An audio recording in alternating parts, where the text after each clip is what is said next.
Salut ô terre d'espérance, Côte d'Ivoire, je te salue. Je salue toute la Côte d'Ivoire, je salue tous nos frères africains qui vivent dans cette nation. Soyez bénis. Je veux saluer tous les ministres de l'évangile, mes soeurs comme mes frères, mes pères, mes mères, mes fils, mes filles. Soyez bénis. Et je voudrais saluer, dire un grand shalom à tous ces intercesseurs, toutes ces sentinelles en Côte d'Ivoire qui sont cachées, qui ne sont pas sur des grosses affiches, mais qui continuent d'intercéder pour cette nation avec un cœur pur, avec des mains pures, avec des lèvres pures. Que le Tout-Puissant vous fortifie. Chers sentinelles, je voudrais m'adresser maintenant aux prophètes, à ceux qui reçoivent des messages. Laissez-moi vous dire quelque chose. Nous prions pour la nation. Moi, je prie pour la nation. Le Seigneur m'a mandaté de prier pour la nation. Je le fais depuis des années avec amour, avec abnégation. Je le fais. Donc, c'est normal que nous puissions recevoir des messages sur des choses à venir. C'est normal que l'Éternel nous prévienne. Donc, lorsque nous avons des visions, quelles qu'elles soient terribles ou pas, c'est simplement un avertissement. L'Éternel veut nous dire simplement que priez, redoublez d'efforts, priez. Sinon, voilà ce qui peut arriver. C'est ce qui signifie une vision que nous recevons.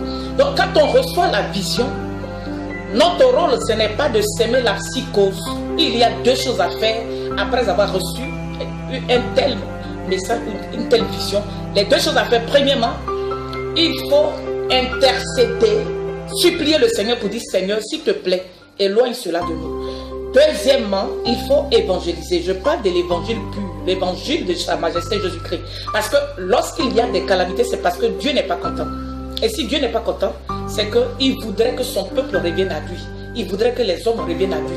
Il voudrait que ceux qui se sont détournés, qui se sont souillés, qui ont souillé la nation, reviennent à lui. Donc nous, notre rôle, c'est d'interpeller, d'évangéliser, d'avertir le peuple, de demander au peuple de se repentir et de revenir à l'Éternel. Je dis que les premières personnes qui doivent se repentir dans cette nation, c'est l'Église. L'Église de Sa Majesté Jésus. Je ne parle pas de l'Église païenne, je parle de l'Église chrétienne ici en Côte d'Ivoire.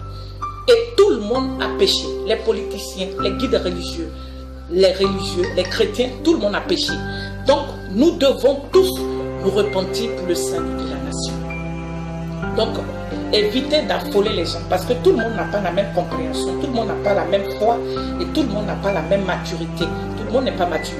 Donc, il faut éviter de publier des visions qui peuvent s'aimer la psychose. Donc, prions. Maintenant, je voudrais m'adresser à ceux qui gouvernent. La Bible dit, ne méprisez pas les prophéties. Analysez-les à la lumière des Saintes Écritures et pour voir si elles sont vraies.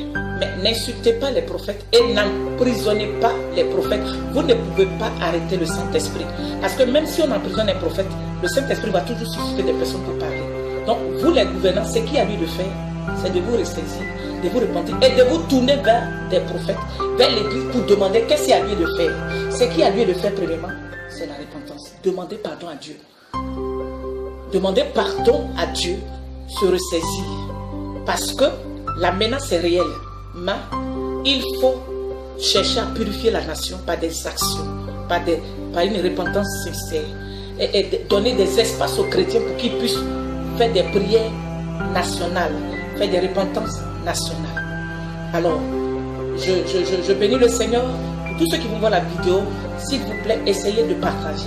Et donc, je dis, repentons-nous, prions, implorons la grâce de l'Éternel.